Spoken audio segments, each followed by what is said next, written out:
Checking होने के बाद अब इसकी डम्मी फिटिंग देखी जाती है।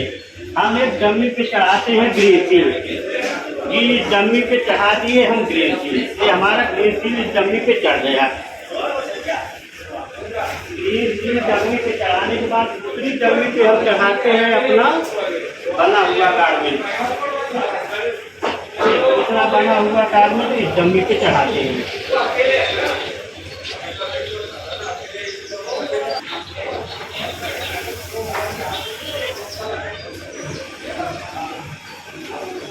जैसा कि आप देख पा रहे हो कि दोनों गारमेंट हमारे डम्मी पे चढ़ गए, एक सैंपल और दूसरा हमारा R&D का पीस। अब दोनों को गारमेंट डम्मी पे चढ़ाने के बाद इसका लुक देखा जाता है कि डम्मी पे इसका लुक क्या आ रहा है। सैंपल के लुक से हमारा लुक टैली कर रहा है या नहीं कर रहा है। बिल्कुल सैंपल के लुक से हमारा एक चीज़ डम्मी पे डालने के बाद इसकी फिटिंग देखी जाती है कि ये फिटिंग सैंपल के अनुसार है या नहीं। दोनों की फिटिंग बिल्कुल सेम है, दोनों के कंस्ट्रक्शन बिल्कुल सेम है। अब दोनों के कंस्ट्रक्शन बिल्कुल सेम है, ये चारों तरफ से घुमा के देखा जाता है कि साइड हमारी बराबर गिर रही है या नहीं। ये सैंपल की साइड है। अब इन दोनों साइडों का मैच किया जाता है कि साइड हमारी कहीं हाइट तो नहीं कर रही है। गारमेंट की नीचे से एक बाटम की लेवलिंग देखी जाती है कि बाटम कहीं से लटक तो नहीं रहा, गारमेंट की लेवलिंग पूरा है या नहीं। अब जैसा आप देख पा रहे हो, देखिए गारमेंट की लेवलिंग जो है चारों तरफ से बिल्कुल बराबर है, कहीं पे गारमेंट हाइट नहीं कर रहा है।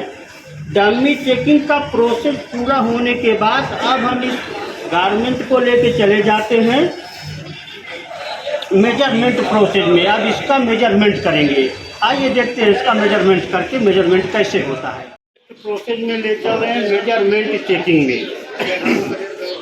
गारमेंट को प्रॉपर तरीके से बैठा लिया जाता है। बैठाने के बाद आगे बाहर की मेजरमेंट शीट होती है। अब बायर की मेजरमेंट शीट के हिसाब से अब इस गारमेंट को नापना पड़ता है कि बायर को क्या चाहिए। अब बायर को यहाँ पे चाहिए 33। अब गारमेंट हम अपना नापेंगे। बायर लिख रहा है कि front skirt length from centre front top edge to hem. Centre front ये हो गया हमारा, टॉप एज ये हो गया। याद रहे टॉप एज में रफल भी जुड़ती है। टॉप एज से चाहिए बायर को 33। अब ये हमारा गारमेंट 33 में 2 सूत माइनस हो गया जी। बिफोर की रिपोर्ट पूरी ऐसे, फिर उसके बाद बैक भी चाहिए 33। अब हमारा साइड स्कर्ट लेंथ नप जाएगा। अब आप इसको देख रहे हो कि ये इसके बाद हमारा आ जाएगा skirt length from centre back to hem, ये चाहिए 32। अब इस गारमेंट को हम बैक की तरफ से ले लेते हैं। बैक की तरफ से इसको 32 ले लिए। 32 में -1/4 हुआ। ताकि मिस्टेक चाहता हूँ, हमारे पास पेन नहीं इसकी रिपोर्ट बनाने के लिए। अभी यहाँ पे हमने 1/4 इसको माइनस कर दिया। अब यहाँ पे बेस्ट बैंड सरकमफ्रेंस रिलैक्स। अब यहाँ पे बेस्ट बैंड सरकमफ्रेंस रिलैक्स नापेंगे तो ऐसे जैसे घूमा हुआ है ऐसे इंची टेप सरकमफ्रेंस घुमा करके इसको रिलैक्स नाप लेंगे। फिर बेस्ट बैंड स्ट्रेच आ जाता है। बेस्ट बैंड स्ट्रेच आ जाता है मतलब बेस्ट बैंड ये पूरा खींच के नापता है कि इसमें फैब्रिक कितना है। बेस्ट बैंड स्ट्रेच पूरा खींच के नाप लिया। अब यहाँ पे लो हिप सरकमफ्रेंस बेस्ट बैंड से इसका प्लेसमेंट दिया हुआ है। 6 पे इसको नापना है। यहाँ से हम ले आए 6 इंची। लो हिप सरकमफ्रेंस से नापा जाएगा, कपड़ा पूरा स्ट्रेच कर दिया जाएगा और लो हिप सरकमफ्रेंस कर लिया ऐसे। फिर हाई हिप हो जाएगा। फिर इसमें बाटम सरकमफ्रेंस दे दिया जाता है। पूरा बाटम सरकमफ्रेंस नापा जाता है। पूरा बाटम सरकमफ्रेंस नाप करके ये बाटम पूरा सरकमफ्रेंस नाप लिया। बाटम पूरा सरकमफ्रेंस नाप के जितना बायर का मेजरमेंट है बाटम का, स्वीप हमारा है 93, 93.5 स्वीप चाहिए।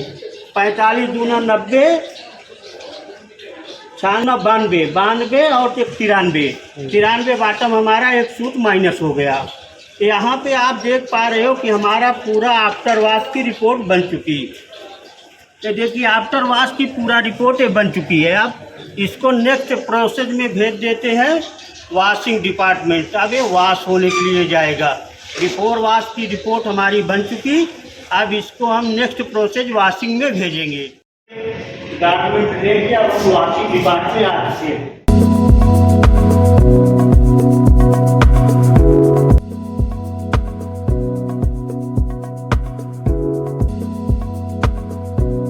हो रहा है मशीन में। वॉश होने के बाद हम इसको टैंबलर में लेके चले जाते हैं। यहाँ पे गारमेंट टैंबलर हो गया। टैंबलर होने के बाद वॉश होने के बाद लाइन ड्राई होगा। इसको लाइन ड्राई पे मतलब कि रस्सी पे सुखाना है। इस गारमेंट को लाइन ड्राई पे डाल दिया गया। अब ये लाइन ड्राई पे पूर्णतः सूखेगा। सूखने के बाद ये अगले प्रोसेस में चला जाएगा प्रेसिंग में। प्रेसिंग में जाएगा। एक चीज़ समझाने को भूल गया था, वॉशिंग में बाहर का रिक्वायरमेंट होता है कि शॉर्पनर वॉश होगा, नॉर्मल वॉश होगा या एंजाइम वॉश होगा। इसमें शॉर्पनर वॉश होना था। शॉर्पनर वॉश हुआ और कम से कम 45 मिनट फैब्रिक डिप रहेगी। 45 मिनट फैब्रिक डिप होने के बाद ये शॉर्पनर वॉश होगा। हल्का सा टैंबलर होगा। टैंबलर होने के बाद ये लाइन ड्राई होगा। जैसा कि आप देख पा रहे हो कि गारमेंट लाइन ड्राई हो चुका है। आपको पहले भी बता चुका हूँ कि गारमेंट वॉश के बाद अब नेक्स्ट प्रोसेस में चला जाएगा प्रेसिंग में। इस गारमेंट की यहाँ पे प्रेसिंग हो रही है। एक नॉर्मल प्रेस होगा, बिल्कुल ना कहीं खींचा जाएगा गारमेंट और ना कहीं सिकोड़ा जाएगा। बिल्कुल नॉर्मल वॉश हो, नॉर्मल स्टीम इस पर दिखाई जाएगी। नॉर्मल प्रेस होगा। नॉर्मल प्रेस इसलिए कर रहा हूँ कि यदि ये कहीं खिंच गया तो इस पर श्रिंकेज हम नहीं देख पाएंगे। फैब्रिक का श्रिंकेज क्या हुआ।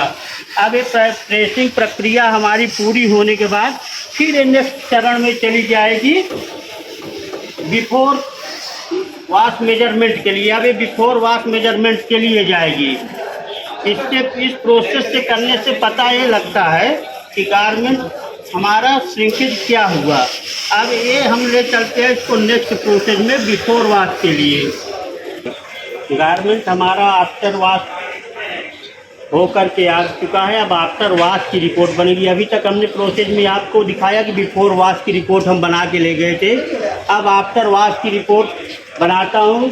Centre front length, top edge to hem, waist width और सरकमफ्रेंस, ये सब हम नाप करके और बिफोर वॉश की पूरी रिपोर्ट बना लेते हैं। जैसा कि आप देखो यहाँ पे पैटर्न नपा हुआ है। पूरा पैटर्न की ये टोटल रिपोर्ट बनी है। फिर हमारा बिफोर वॉश का रिपोर्ट बना हुआ है। बिफोर वॉश के बाद ये आफ्टर वॉश की रिपोर्ट बनी हुई है। आफ्टर वॉश के रिपोर्ट के बाद अब यहाँ पे देखना है कि हमारा क्या श्रिंक हो गया, क्या घटा और क्या बढ़ा। वॉशिंग के बाद गारमेंट में श्रिंकेज होती है जिसे फैब्रिक श्रिंकेज कहते हैं। अब इस श्रिंकेज में जो भी हमारा ये घट गया या बढ़ गया, यहाँ पे 2 सूत घट गया, आप देख पा रहे हो। यहाँ पे 1 सूत घट गया, यहाँ पे 1 इंच घट गया। इधर में देखिए 1 घट गया हमारा। पहले हमारा 2 सूत माइनस था, अब ½ इंच माइनस हो गया। यहाँ पे 2 माइनस था, हाफ हो गया जी। यहाँ पे 1 सूत माइनस था, ½ इंच माइनस हो गया। ये सब जो वॉश के बाद घट रहे हैं, फैब्रिक श्रिंकेज कर रही है। अब यहाँ पे हम पैटर्न पे काम करेंगे। अब यहाँ पे कमेंटमेंट लिखे जाते हैं कि पैटर्न क्या घटेगा, क्या बढ़ेगा। अब इस पैटर्न जो हमारा R&D का पैटर्न मिला था, R&D करने के बाद ग्रेडेड के लिए, प्रोडक्शन या बल्क के लिए हम पैटर्न को जितना फैब्रिक घट रही है उतना ही पैटर्न बढ़ा देते हैं और इसको हम ग्रेडेड के लिए दे देते हैं। इसके हिसाब से पैटर्न में करेक्शन हो जाता है और ये गो हेड हो जाता है प्रोडक्शन के लिए। साथियों, R&D प्रोसेस हमारा पूरा हुआ। बहुत बहुत धन्यवाद। R&D का जो एक प्रमुख काम था, अभी आप से हमने चर्चा किया था कि R&D का प्रमुख कार्य जो होता है वो होता है गारमेंट कॉस्टिंग को कम करना और गारमेंट को सरलतम रूप में बनाना। अब हम गारमेंट की कॉस्टिंग इसकी कहाँ से कम कर रहे हैं, आइए आप देखते हैं। जैसा कि हम आपको बता चुके हैं कि R&D का प्रमुख कार्य होता है गारमेंट को सरल बनाना और कॉस्टिंग को कम करना। अब हम गारमेंट में कॉस्टिंग कम कहाँ कर रहे हैं इसके बारे में आओ अध्ययन करते हैं। ये हमारा बायर का ग्रीन सील है, ये बायर का जी ग्रीन सील है और ये हमारा बनाया पीस है। अब बायर के ग्रीन सील में यहाँ पे पहले हम लेस को सिंगल नीडल से अटैच किए, फिर उसके बाद इसमें ओवरलॉक हुआ है। अब इसकी कॉस्टिंग कम करने के लिए लेस को सिंगल नीडल से ना अटैच करके हम डायरेक्ट ओवरलॉक कर दिए, यानी एक सिलाई हम बचा लिए। और ये सिलाई बचा लेने से एक सिलाई, दो सिलाई, तीन सिलाई, चार सिलाई, 5 सिलाई बच गई। 5 सिलाई बचते ही गारमेंट की कॉस्टिंग कम से कम 20% कम हो जाएगी। और ये सिलाई बच क्यों जा रही है? क्योंकि इसमें ऊपर से एज स्टिच लग रही है। एज स्टिच लगने के बाद ये समझ में नहीं आएगी कि हम इसको पहले सिंगल नीडल से लेस को अटैच किए या डायरेक्ट ओवरलॉक करके और इस पर हम एज स्टिच लगा दिए। अब यहाँ पे हम सिंगल नीडल वाला जो प्रोसेस है R&D में, इस प्रोसेस को काट रहा हूँ और डायरेक्ट ओवरलॉक से लेस अटैच करके एज स्टिच लगा देंगे। और पूरा बल्क जब इस पर बनेगा तो बहुत ज़्यादा कॉस्टिंग बच जाएगी। R&D इसीलिए होती है कि गारमेंट की कॉस्टिंग को कम कर दे और सरलतम रूप में गारमेंट को ला दे। साथियों बहुत बहुत धन्यवाद। मिलते